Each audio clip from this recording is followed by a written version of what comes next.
Julia Rawson was born in the late 1970s in West Midlands, England.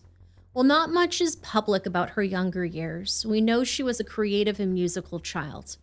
She often had splotches of paint on her face and clothes, a habit she carried into adulthood. When she grew up, she retained a part of her childish charms and wonder and was still often a mess of paint. She often said a happy child is a mucky child. She could be shy, but her charming personality drew like-minded people to her. Those lucky enough to be her close friends called her Jew or Juju. She was 6 feet tall and wore her black hair in a short, shaggy style.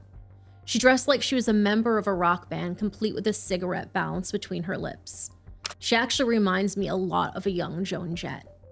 Julia attended art school at England's Stafford College. There, she met a woman named Elaine Higginson and the two began dating. Through Elaine, Julia met Debbie Maskell. They were an inseparable trio. Julia loved to try anything new and fun and would bring her friends along for the ride. Debbie said about Julia, she was like a big kid. It was like she never grew up. Everything was just, wow, look at that. She was really full of life. She used to drag us out, make us do things. She was like an excited schoolgirl. I was about 20 when I met Julia. Elaine said that she'd met a new partner and she'd like me to meet her, and we went to a pub in town and we were just chatting. We just clicked straight away, really. Had a lot in common, and I could just see how happy Elaine was, and I was just really happy they were together. When she graduated, Julia continued pursuing art. She had her paintings exhibited and ran a stall in a local market. She had a personal interest in pagan iconography, and she sold candles, incense, and art pieces that she made herself. She had many loyal customers. Eventually, her and Elaine opened a shop at the Fountain Arcade called Phoenix. Julia worked in a warehouse for her day job. In her off time, she frequented local bars and pubs. She was very social, talking with anyone she could, hoping to make new friends. Debbie said she could be very trusting, but she'd have her guards up usually. Steve Gibbons, a friend she met through pagan meetups, said, if there was a word to describe her, it would be sunshine. If Jew walked into the room, you knew you were in for a good night. She was a pleasure to be around. You'd always know Julia was there because she'd come and put her head on your shoulder. She'd always greet people with a hug. She was just a very happy, tactile person. If Julia, Elaine, and Debbie were out, you knew you were going to have a good time.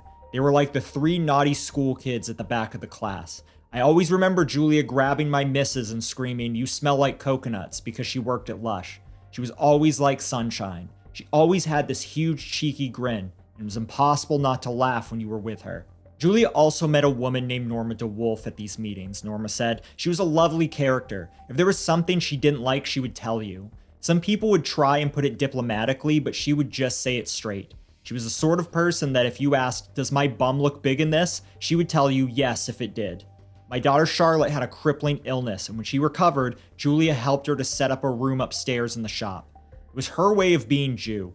A lot of people knew her, so she never had any qualms about walking into a pub alone because she knew she would see someone she knew. She loved life and she was friendly to everyone. She would always be the center of attention. I think she could be too trusting, and that was her downfall. She saw the good in everyone. Norma's daughter Charlotte said she wouldn't have started her business if not for Julia's encouragement. Charlotte had some health issues and didn't think she could go through with it, but Julia gave her the push she needed. According to Charlotte, she encouraged me to get out there and make a difference. She believed in people. Her willingness to connect with people in jest and smiles is what we all loved. She was a creative, eccentric, artistic woman who put a smile on everyone's face. Her colorful language matched the color she put into the world with her art and nature. She was beautifully human. While she was often described as happy and energetic, Julia was struggling with her mental health. A manager at the market where she sold her art once said, "She's obviously had some issues. She's had very long periods of time off, and it was obvious that some days she was quite down." It seemed Julia put a happy face on for her loved ones and tried to keep her struggles all to herself. Some sources describe Julia as single during the events of today's case, but they may have just been referring to her marital status. Julia and Elaine were unmarried but remained a couple since their college years. They had a short period apart but had picked up where they had left off. They were soulmates in every sense of the word. Elaine's sister Jacqueline said, "I felt as though Julia was another sister as well. She was. She was included in everything. She came to all the parties that the family held. She did everything with us. If we went on holiday, Elaine and Julia came with us. We did that for twice a year for about 10 years, and Julia would look up where we were going and we'd head off in that direction, and it was lovely. She made everything fun. Both Julia and Elaine were fans of the band The Strokes. When Julia learned they'd be performing live in London's Victoria Park, she bought 2 tickets. The show wasn't for a few months, and the couple started to count down the days until the May 25th, 2019 show. Nathan Maynard Ellis was born on or around May 21st, 1989. He had depression and autism spectrum disorder and was bullied in his childhood. He physically lashed out at his mother and was once placed into inpatient care in a hospital because of his behavior. As an adult, he studied TV, theater, and film in college, in addition to a course in criminology. He also saw many psychiatrists in rapid succession, but didn't stay with any of them long enough to receive proper care. He bragged about carrying a knife and rope with him whenever he went out. At the time of our case, he was in a relationship with David Leasley, and the two lived together in an apartment. Nathan met David through a dating app. David was 16 years old at the time, but lied on his dating profile, telling any prospective matches that he was 18. Nathan would have been 21 when he first met David, and they maintained their relationship for 9 years. One of the couple's neighbors described their apartment as the making of horror stories. The two decorated their living space with wall-mounted spiders, masks, weapons, and kept various reptiles in tanks. They had a bookshelf stocked with crime novels, both fiction and nonfiction. There's nothing wrong with that at all. Plenty of people have extensive true crime libraries, but one book of note they had was A History of British Serial Killing by David Wilson. Keep that particular book in mind because it'll come up again later. Also of note was Nathan's shrine he had constructed for Chucky from the Child's Play franchise. Now again, there's nothing alarming by itself from that, but Nathan was far from just being a horror collector. He was aroused at the thought of killing a woman, removing her head, and defiling her corpse.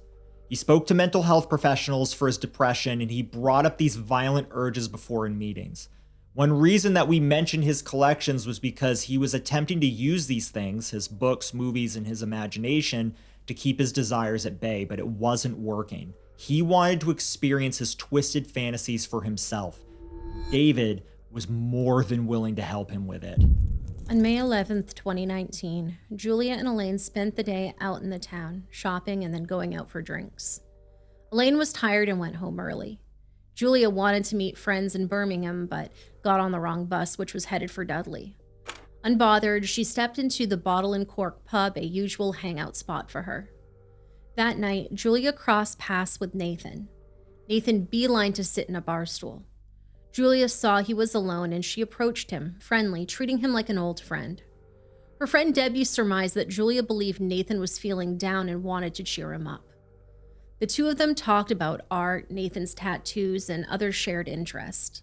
Julia was still responding to calls and texts from friends and family until late that night. Elaine went to sleep around 11 and never spoke to Julia again. Nathan convinced Julia to return to his apartment with him. They left around 2 in the morning, shortly after the bar announced last call.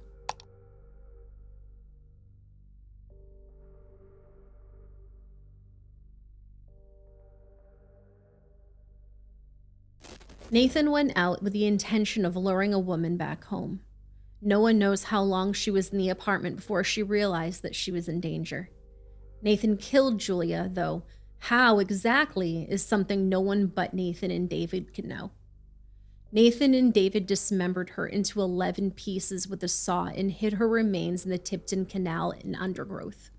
They burned some of her clothes for good measure and threw the rest away in the trash. Julia's absence was quickly noticed. Her friends and family walked along routes Julia could have traveled after leaving the pub, hoping to find some trace of her. When their efforts came up empty, they reported her missing on May 14th, 2019. Debbie recounted when and how she learned of her close friend's disappearance. I was coming home from work when someone called me to say one of my friends had gone missing. I asked, "What do you mean?" Straight away, I had this horrible feeling in the pit of my stomach. I called Elaine and she told me. I thought maybe Julia had just stayed over at a friend's and her phone had died. I kept getting a sinking feeling in my belly that something bad had happened.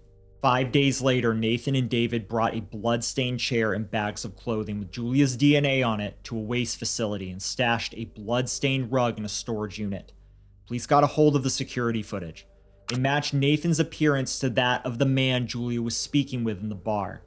After another 5 days, they found Nathan and David. Security footage had been shared between various police stations in the county. Eventually, a security officer in the Dudley Town Center spotted Nathan and David while on the clock, and he contacted the investigators. They were still in Dudley Town Center when officers approached them. Nathan had celebrated his 30th birthday between Julia's death and the police confrontation. They behaved normally, and their friends and family had no clue what they had done. We're looking for a female missing person who's been missing for about 11 days, okay?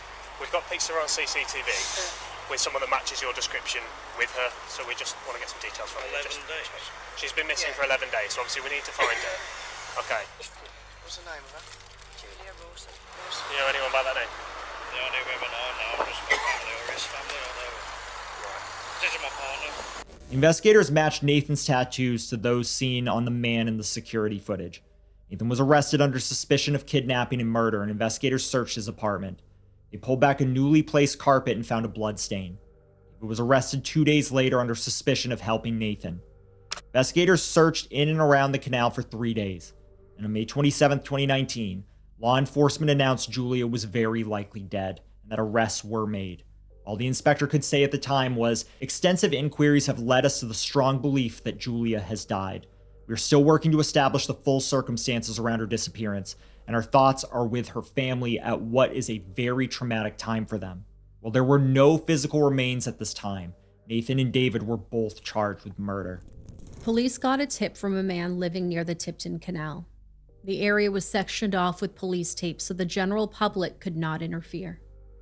Julia's remains weren't recovered until June, first on the 12th and again on the 29th. They were found scattered in 2 different places. Her head, hands, and feet were amputated. At the time, no one knew if all these remains were Julia. All anyone could do was hold their breath and wait. A short time later, through dental records and DNA testing, the remains were identified positively as belonging to Julia. When investigators examined her, they determined she was hit on the head, but couldn't determine an official cause of death. If her friends and family held on to any hope of seeing Julia again, they were completely crushed with this development. They were shaken to their core. Her family offered a statement to the press, which said, "She was a talented artist and musician with the ability to play by ear. Her drawings were shown at local art shows. Her death has had a devastating impact on us. The mutilation of her body and the callous way in which her remains were scattered has revolted us. We can only pray Julia knew nothing about these abhorrent acts. We are a close and loving family, clinging to each other in an attempt to support each other through this harrowing ordeal, but shall remain deeply affected and troubled by these events for the rest of our lives, because Julia's loss is felt as keenly today as when we heard she had first gone missing." When interviewed in 2020, Debbie told the BBC, "I'd look up at the window and I would see her paintbrushes and a little sun catcher. I would just look at them and be like, where are you? Julia deserves so much more than what happened to her. She was a bright light to everyone. You'd never forget her if you saw her. She was so full of life, and we are lost without her." The Strokes concert came and went, and Elaine was too distraught to attend without her juju, saying, "They killed a part of me too. Not a day goes by when I'm not thinking about her. She was my world. She took me out of myself. It's like that quote, 'I loved her in colors that don't exist.' And now it's the same how much I miss her. Not a day goes by without it hitting me that I'll never see her again, and it just knocks me for 6. Nathan and David both faced a judge in the Walsall Magistrates Court. In early legal proceedings in July, they both pled not guilty. Nathan and David said they did attempt to hide evidence and obstruct justice, but they denied killing Julia. Nathan saw a psychiatrist while awaiting trial. He told the psychiatrist that he did invite Julia to his apartment, but he did not intend to murder her. According to his story, Julia was openly flirting with him. She got too close for comfort, he hit her with a rolling pin. He didn't realize he had killed her. He was interested in serial killers and crime, but only through an educational lens. And these are his words, not what probably actually happened. David, meanwhile, pushed most of the blame on Nathan. He was more than willing to help him before, but it seems that disappeared when the consequences raced to meet him. He told the psychiatrist that he knew of his partner's depraved and violent fantasies, but said he had no part in making them into a reality. After the initial arrest, an anonymous woman reported that Nathan had previously SA'd her and threatened to kill her and hide her body. Police investigated her claims and found she was not the only one. As a result, Nathan had 4 charges of SA, 1 charge of attempted SA, and other charges of violent threats added in addition to Julia's murder. The pretrial hearing was held in October of 2020, and the trial began in March. In the months leading up to the trial, coroner Savar Siddique opened an inquest so they could further investigate Julia's cause of death. There aren't any articles describing what the coroner's office found, so it's possible the path was a dead end. Prosecuting attorney Karim Kahil described the defendant's apartment in detail for the jury. He said Julia could not have known that she was about to enter a flat of horrors, but she must have realized this very soon after she went in. One can only imagine the sense of panic that it might have created in her. More disturbing, perhaps, and entirely hidden from her view was the mental makeup of the man with whom she had just arrived. For years, he had been addicted to thoughts of the violent, sexualized killing of women. He knew what he wanted to do, and he intended to do exactly what he did. It was the culmination of years of pent-up fantasy and desire. During the trial, the courts and news outlets described Julia as flirtatious when drunk, especially with men. Julia's friend Steve took issue with this characterization. He said he never viewed a drunken Julia as flirtatious, only sociable. Nathan took the witness stand. He continued to deny planning to murder Julia or doing so purposefully. When asked about his horror, slasher, and crime fascination, he explained that he looked at horror films to make costumes and masks and things, but not to act them out. They were both found guilty in the UK courts on November 9th, 2020. In the following month, Justice Michael Sewell gave them life sentences. He said to the pair, "You, Maynard Ellis, entered the Bottle and Cork bar in Dudley. Julia Rawson, a complete stranger to you, had been there for some time. Over the course of the next few days, you then undertook a comprehensive attempt to cover up what you had done. Only you two know just what happened in the flat, but neither has told the truth. You were fascinated by films involving extreme violence and depravity, and notably, those including violent killings, serial killers, necrophilia, and extending to cannibalism. You fantasized about killing someone, including by strangulation. You routinely carried a knife and would go out with a black hood and thin rope, saying that you always had it with you if the right opportunity arose. I accept that Maynard Ellis was playing a leading role through all of this, but at all times, you were giving him your unquestioning support." And so to David directly, Justice Sewell said, "You were enthralled to Nathan Maynard Ellis from the time that you first met him through the online dating site when you were 16 but pretending to be 18, and the evidence from your colleagues at the co-op provides telling support of your devotion to him thereafter. As already indicated, I have concluded that Maynard Ellis instigated the attack on Julia Rawson, but that you immediately joined in. Whilst accepting your involvement was unpremeditated, I am sure that in joining in, you did so with an intent to kill rather than to cause really serious bodily injury. In my judgment, you were thereupon doing Nathan's bidding and sharing his intent. In the same ready way, you then took part in the dismemberment and all the other aspects of the cover-up."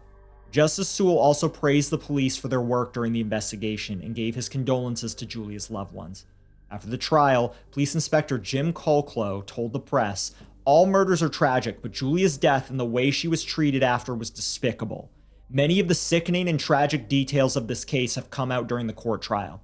We've given a detailed account of how we were able to find Julia so her family could bury her and bring Maynard Ellis and Leasley to justice for the heinous crime they committed." Julia's funeral services were put off until April of 2020, as her remains were still needed for the investigation. Since it was in the middle of the pandemic, her friends and family could not mourn together. Instead, many of Julia's loved ones lit candles at 11 in the morning on April 15th, 2020. Debbie made a Facebook post that day in the form of a poem. It reads in part, "For you, Jew, so many memories I share with you, of which I will always hold so dear. It's been a long time since I've seen your face, but I still feel you near. I see us put the world to rights, and oh my goddess, we've seen some sights. I miss that smart mouth and razor-sharp wit. That sense of humor would have us in bits. You were always there to lend an ear, usually followed by, stick another in here. As you held out your glass, ready to kick ass of anyone that dared to trouble your friend, So many shenanigans and great times we've shared, from flower-sniffing Roddies to souls laid bare. I know you are free and will never be far. I just hope you know how loved and so missed you are. I have years full of memories and was blessed to have a friend like you. You were one of a kind, an uncut diamond. There's only one Jew. So pour me some of that posh gin in case I don't get in, and I will see you again soon.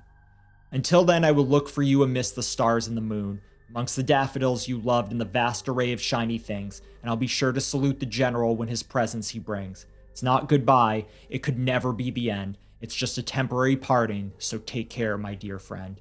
Debbie and one of her daughters bought a small garden statue of a fairy on a swing. Julia's favorite flower was the daffodil, so they named the fairy Dinky Daffodil in her memory. In 2023 and 24, criminologist, professor, and author David Wilson spoke about his research into serial killer fans who go on to commit murder themselves. He discussed Shay Groves, Brian Koberger, and Nathan Maynard Ellis.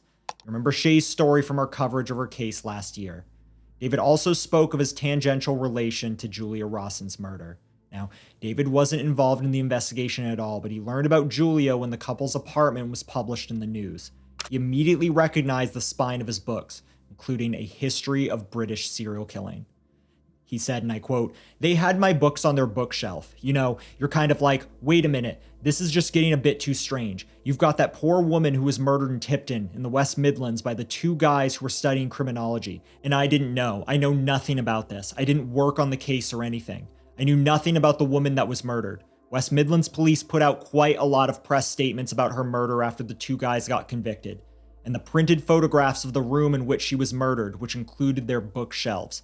It was then I noticed, oh my God, they're reading my books." David had written about Jack the Ripper and other serial killers in the UK through the lens of education and research. He gradually learned more about Julia Rawson's murder and realized that Nathan and David had copied some of Jack the Ripper's methods to the letter. For a time, David Wilson felt guilty, but in the end, he knew the difference between people like Nathan Maynard Ellis and the average true crime content consumer. There are plenty of examples of a sick person taking a perfectly normal interest and using it to fuel something twisted and cruel. David explained that crime reports and the horror genre do not cause people to be violent. Something within the individual spurs this kind of cruelty. He said, and I quote, "Shay Groves and Nathan Maynard Ellis are not the first people who have killed following an obsession with serial killers, and they won't be the last. These people already have fantasies and dress them up with an interest in killers like Jack the Ripper or Bundy or whoever. You can't put the internet back in a box. It exists. There are those who will watch crime shows and documentaries who have bad intentions, but they are a small minority. At the other end of the scale, true crime podcasters and TV shows have uncovered miscarriages of justice and worked to make cold cases go hot again. For me, true crime is not about retelling the story of a murder with even more grisly details. It's about uncovering new lines or revealing something new. One other thing that I'd like to add to what David said is that true crime is also about raising awareness. We've had a countless number of people, it has to be over 100 at this point, message us saying that because of a video they saw, it taught them the signs to look for, it gave them the courage to speak up, to say something when they saw something that didn't look right in order to protect someone, especially a child who is in danger. And last but not least, the people who have reached out saying they decided to pursue a career in social work because of one of our videos. It's hard to make a difference if you don't know what the issues are. It's things like this that prove to me that true crime does far more good than it does harm. Nathan and David are both serving life sentences with minimum terms of 30 years and 19 years respectively. The Solicitor General tried to increase the minimum terms, but the appeal was dismissed. While David has a better chance at getting his sentence lessened, it is possible they will both die in prison.